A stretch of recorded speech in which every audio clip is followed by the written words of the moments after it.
तो वह इसी जन्म में सर्गः जितः इस संसार पर विजय प्राप्त कर चुका होता है, भवसागर से पार कर चुका होता है। अब उसे कोई अलग जन्म नहीं लेना पड़ेगा या मरने के बाद पार होगा, ऐसा नहीं है, जीते जी मुक्त हो चुका है। क्यों? क्योंकि ब्रह्म निर्दोषम समम तस्मात्, क्योंकि ब्रह्म जो है, भगवान जो है, वो परम निर्दोष है, शांत है, सम है।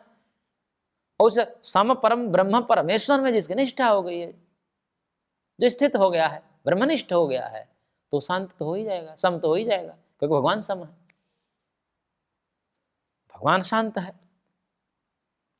तो इसलिए उस निर्दोष सम ब्रह्म में स्थित हो गया है। ब्रह्मणि स्थिताः, ब्रह्म में स्थित निर्दोष सम ब्रह्म में स्थित हो जाने के कारण उसकी समदृष्टि आ जाती है, और समदृष्टि के कारण यही ज्ञान है, और इस ज्ञान से समस्त अज्ञान को दूर कर लेता है।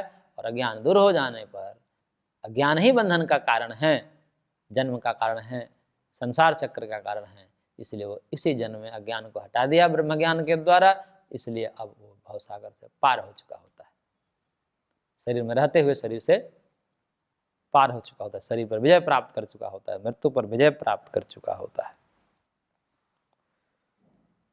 और फिर आगे कह रहे हैं भगवान उस कर्मयोगी के विषय में, न प्रहिष्येत् प्रियं प्राप्य नोद्विजेत् प्राप्य च प्रियं स्थिर बुद्धिरसम्मूढ़ो ब्रह्मविद् ब्रह्मणि स्थितः।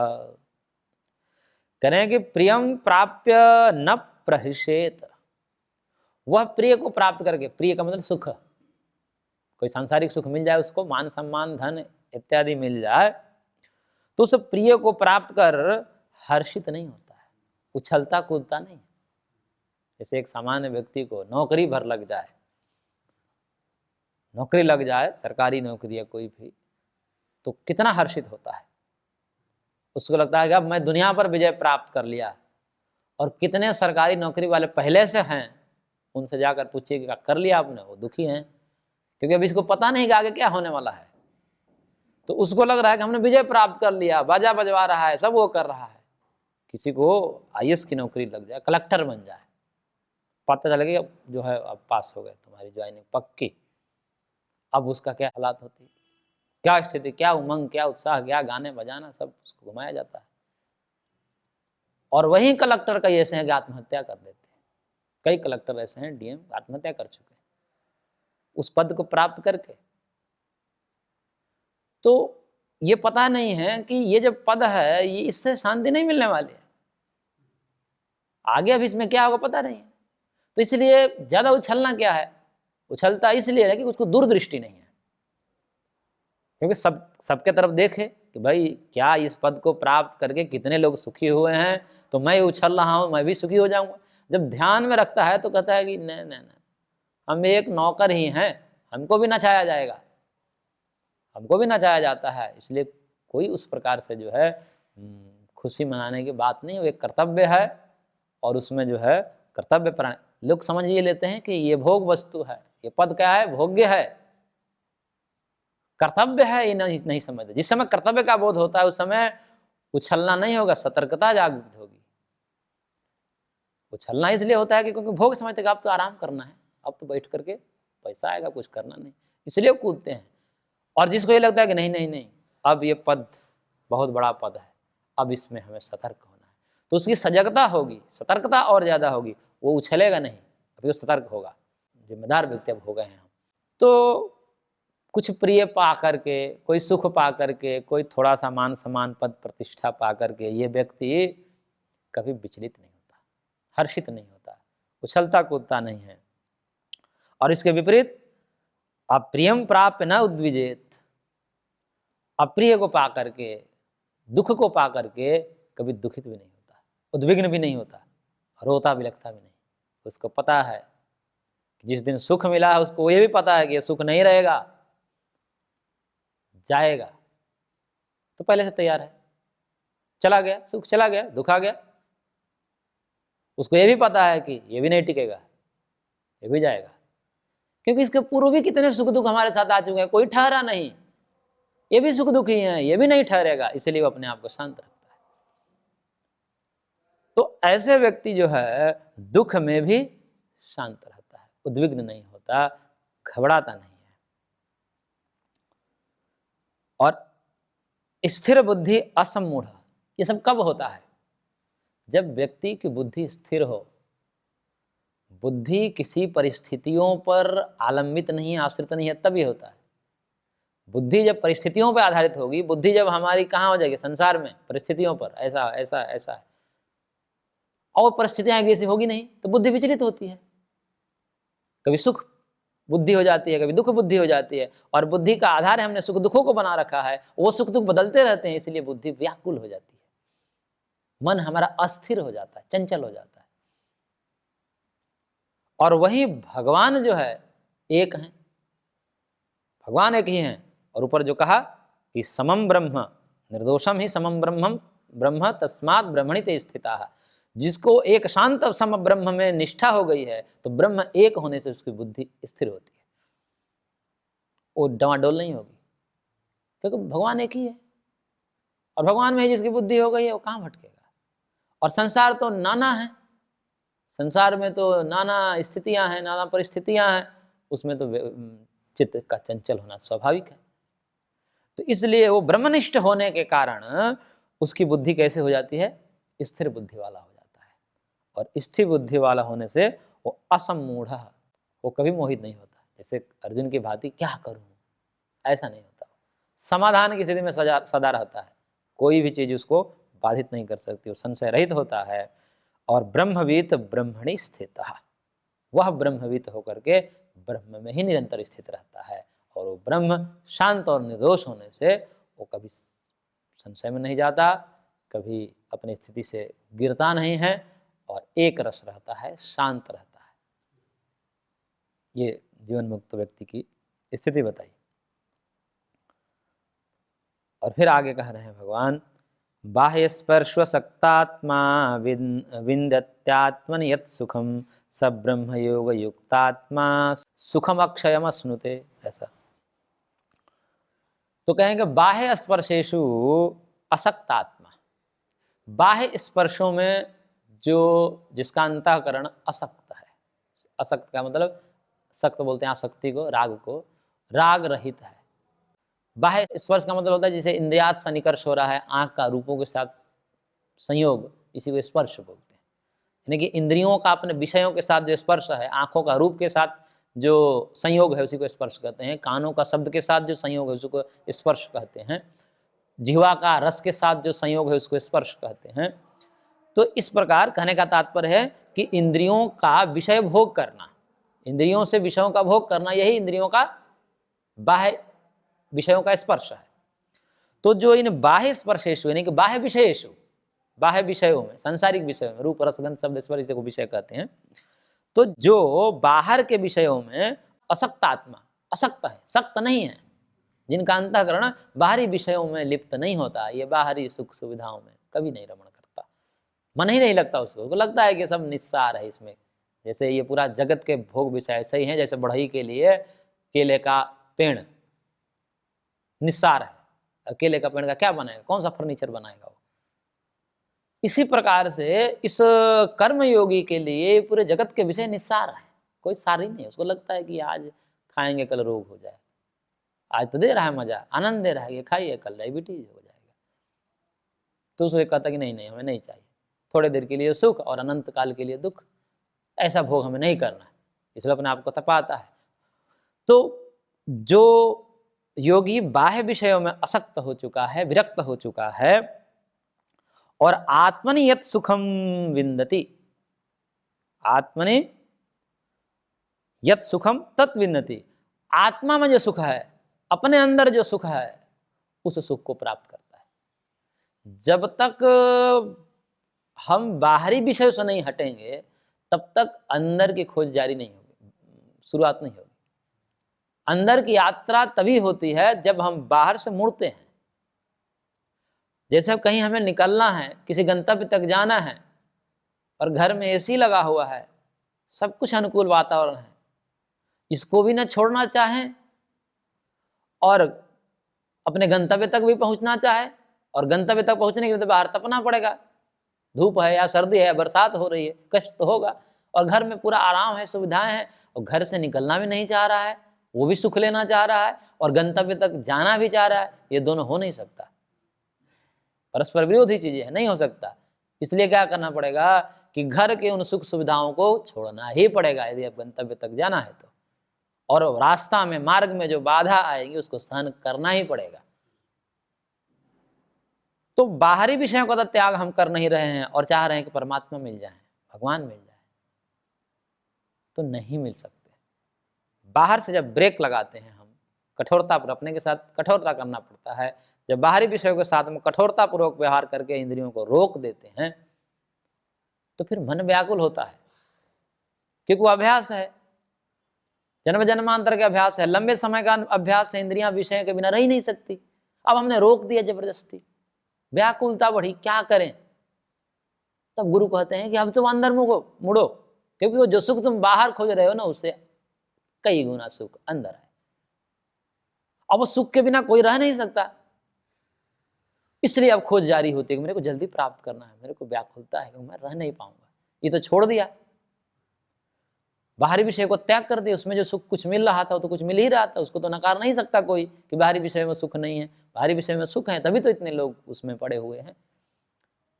लेकिन उसको हमने छोड़ दिया, और छोड़ दिया तो व्याकुलता बढ़ती है कि फिर मैं नीरस हो गया, जीवन नीरस हो गया, विषय का त्याग कर दिया, जीवन नीरस हो गया। तब फिर आत्मा की खोज चलती है, अंदर यात्रा प्रारंभ होती है, अंतर्मुखी हम होने लगते हैं। तब अंदर में विद्यमान जो सुख है उसको योगी प्राप्त करता है। केवल विषय का त्याग करके बैठ गए बाबा बन के, संसार छोड़ दिया और भंडारे छक रहे हैं, तो क्या होगा उससे? विषय का तो त्याग कर ही दिया, वो तो उस सुख से वंचित हो ही गए। खाली भोज भंडारे में ही तृप्त रहेंगे तो फिर क्या मिलेगा? तो दुविधा में दोनों गए, माया मिले न राम वाली स्थिति हो जाएगी। उधर माया नहीं मिला, उसका त्याग दिया, अंतर्मुखी हुए नहीं, उसका अभ्यास किया नहीं, तो राम भी नहीं मिला, तो बर्बाद ही है। उससे अच्छा तो गृहस्थ हैं बेचारे, मर माया तो कम से कम मिल गई उनको, राम भी मिल जाएंगे किसी जन्म में। तो इस प्रकार से जो है विषयों का त्याग करके, विषयों से अनासक्त होकर के जो आत्मा के सुख को प्राप्त करते हैं, उसको कहा भगवान ने स ब्रह्म योग युक्तात्मा। वो क्या है? ब्रह्म योग युक्तात्मा है। ब्रह्म योग युक्तात्मा को खोलते हुए आचार्यों ने कहा है कि ब्रह्मणि योग समाधि ब्रह्म योग। ब्रह्म में, ब्रह्मणि मतलब ब्रह्म में, भगवान में, योग, योग का अर्थात ब्रह्म योग है ना शब्द में, ब्रह्म योग युक्तात्मा, तो इसको खोल रहे हैं। ब्रह्म में जो योग है, योग का मतलब समाधि है, ब्रह्म में जिसकी समाधि लग गई, यानी कि ब्रह्म साक्षात्कार जिसको हो गया समाधि के माध्यम से, तो जो भगवान में समाधि है वही ब्रह्म योग है। और तेन ब्रह्म योगेन युक्त, उस ब्रह्म योग से, उस ब्रह्म रूपी समाधि से जो युक्त है, यानी कि समाहित है, तस्मिन अंतःकरणम यस्य स ब्रह्म योग युक्तात्मा। उस ब्रह्म रूपी समाधि में युक्त जिसका अंतःकरण है, उस अंतःकरण से युक्त आत्मा यानी कि जीव, उसको कहते हैं ब्रह्म योग युक्तात्मा। तो ऐसे जो ब्रह्म योग युक्तात्मा है, अक्षयम सुखम अश्नुते, अक्षय सुख को प्राप्त करता है। विषयों का सुख क्षय वाला होता है, जब तक खाते हैं तब तक सुख मिलता है, पेट भरने के बाद वही दुख देने लगता है, पेट भरने के तुरंत बाद दुख देने लगता है। अभी सुख दे रहा था, भूख लगी थी, खा रहे, कितने देर तक खाएंगे, कितने देर में, अधिकतम कितने देर तक खाएंगे, जैसे ही पेट भरता है सुख बंद, अब वही दुख देने लगता है। तो ये कहते हैं कि विषयों का जो सुख है वो क्षय वाला है, खत्म हो जाता है, तुरंत खत्म हो जाता है। जिससे हम सुख लगे वही तुरंत दुख देने लगता है, तो क्षय वाला है। लेकिन जो इनको रोक करके, थोड़ा कष्ट सह करके और फिर अंदर की यात्रा प्रारंभ किया, अंदर जो प्राप्त कर लिया, वह सुख अक्षय सुख होता है। वो तो निरंतर उस स्थिति में ब्रह्म योग युक्तात्मा होने के कारण, उस ब्रह्म में निरंतर स्थिति बने रहने के कारण वो अक्षय सुख को प्राप्त करता है।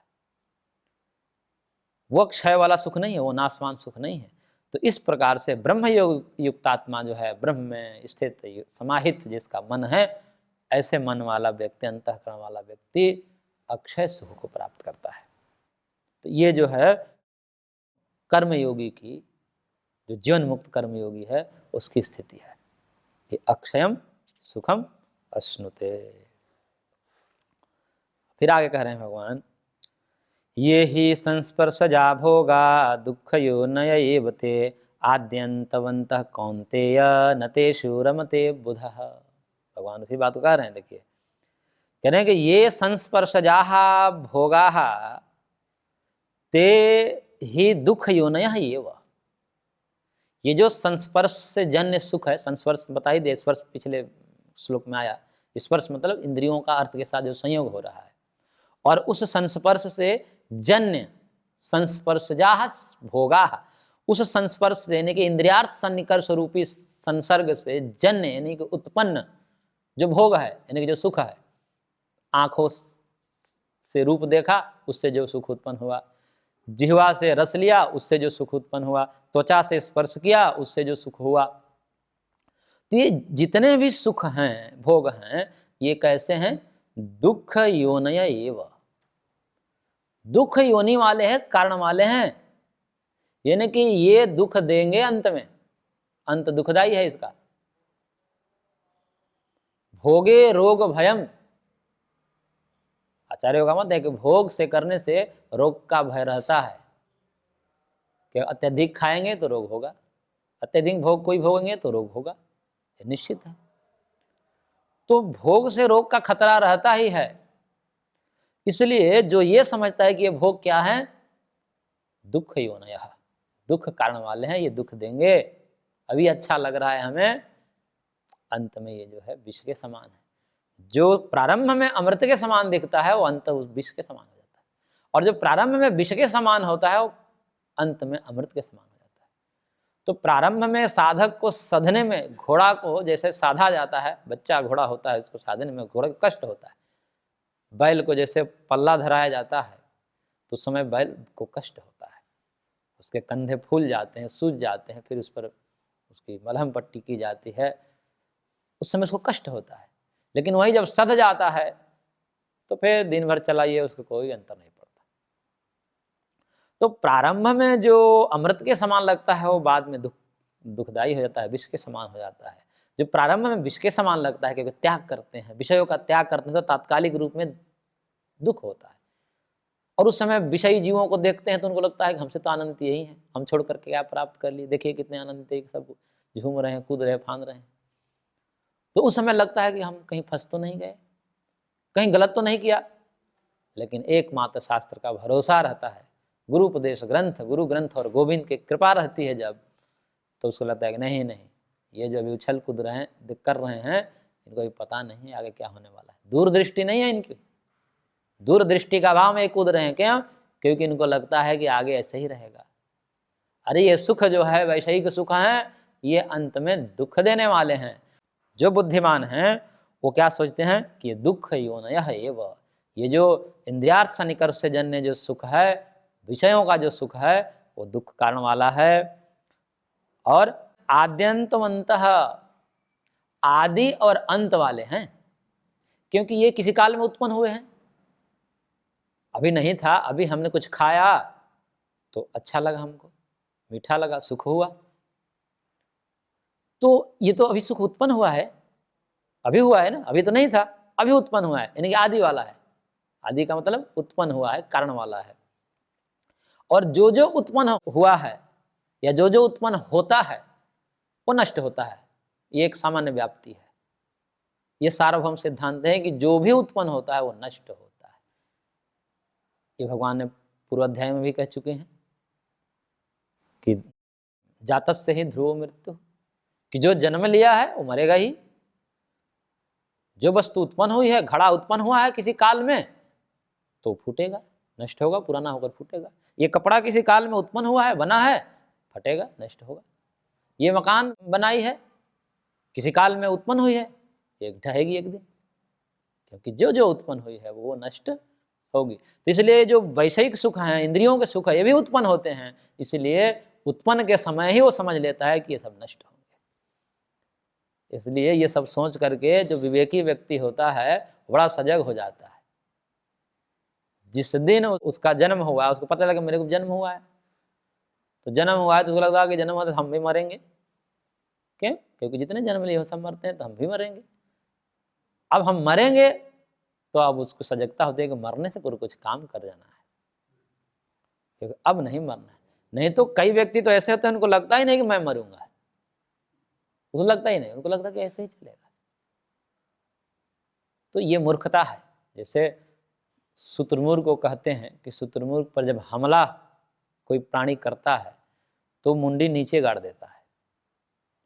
उसको लगता है कि अब संकट दिखाई नहीं दे रहा है तो इसका मतलब टल गया। ऐसे कबूतर होते हैं, कबूतर पर जब बिल्ली झपटती है तो आंख बंद कर लेता है। तो आंख बंद कर लेने से उसको लगता है कि अब बिल्ली दिख नहीं रही है, इसका मतलब अब टल गया। अब पकड़ लेती है बिल्ली गला, उसकी गले पकड़ कर मार देती है। ऐसे ही जो विषयी जीव हैं उनको लगता है कि ये सुख ऐसे ही रहेगा, खत्म नहीं होगा।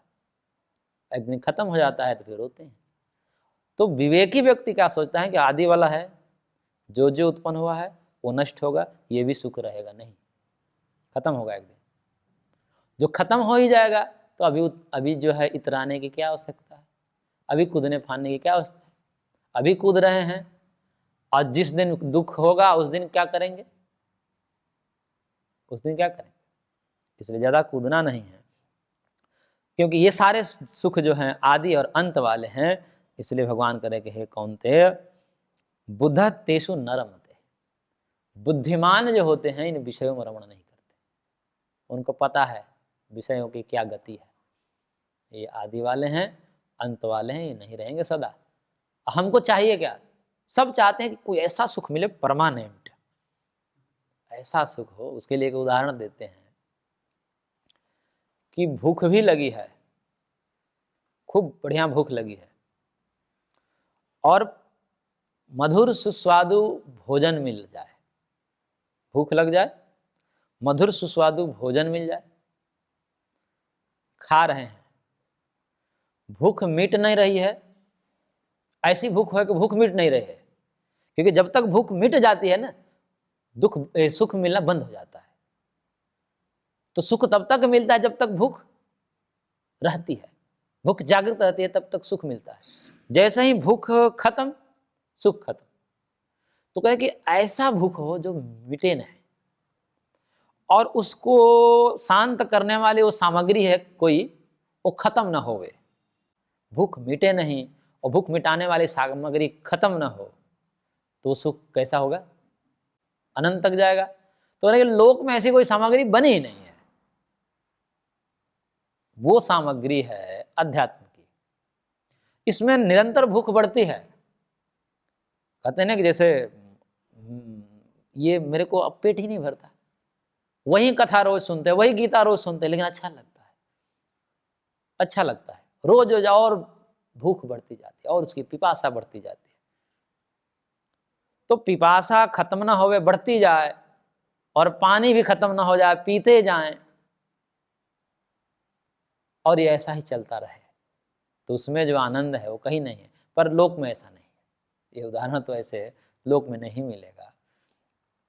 वह है आत्म सुख, वो है आंतरिक सुख, वो है ब्रह्म सुख, कि इसमें जो है अक्षय सुख को प्राप्त करता है। इस कारण से अक्षय है सुख, उस अक्षय सुख को प्राप्त करना चाहिए जो परमानेंट रहे। इसलिए नौकरी भी खोजते हैं तो सरकारी नौकरी के पीछे क्यों भागते हैं, क्योंकि कहते हैं परमानेंट, इसका भरोसा है। बाकी का भरोसा नहीं है, कब हटा दे, इसका भरोसा है कम से कम। तो वो ठीक है, इसीलिए तो लोग ज्यादा पड़े रहते हैं सरकारी नौकरी के पीछे। तो ऐसे ही विवेकी व्यक्ति को ये सब सोच लेना चाहिए कि विषय का सुख परमानेंट है कि आत्म सुख परमानेंट है। तो विषय का सुख तो परमानेंट नहीं है, स्थायी नहीं है। इसलिए उस सुख को ही ग्रहण करना चाहिए और उस सुख को ही प्राप्त करने की चेष्टा करनी चाहिए जो सदा सर्वदा रहे। तो वो आत्म सुख है और ब्रह्म सुख है, और अध्यात्म का सुख है। तो उसी सुख में रमण बुद्धिमान लोग करते हैं, विषयों में रमण नहीं करते। इसलिए भगवान ने कहा न तेषु रमते बुधा, बुद्धिमान लोग, विवेकी लोग इन विषयों में रमण नहीं करते। तो इस प्रकार से आज की कक्षा को हम यहीं पर विराम देते हैं। अगली कक्षा से पुनः आगे पढ़ेंगे।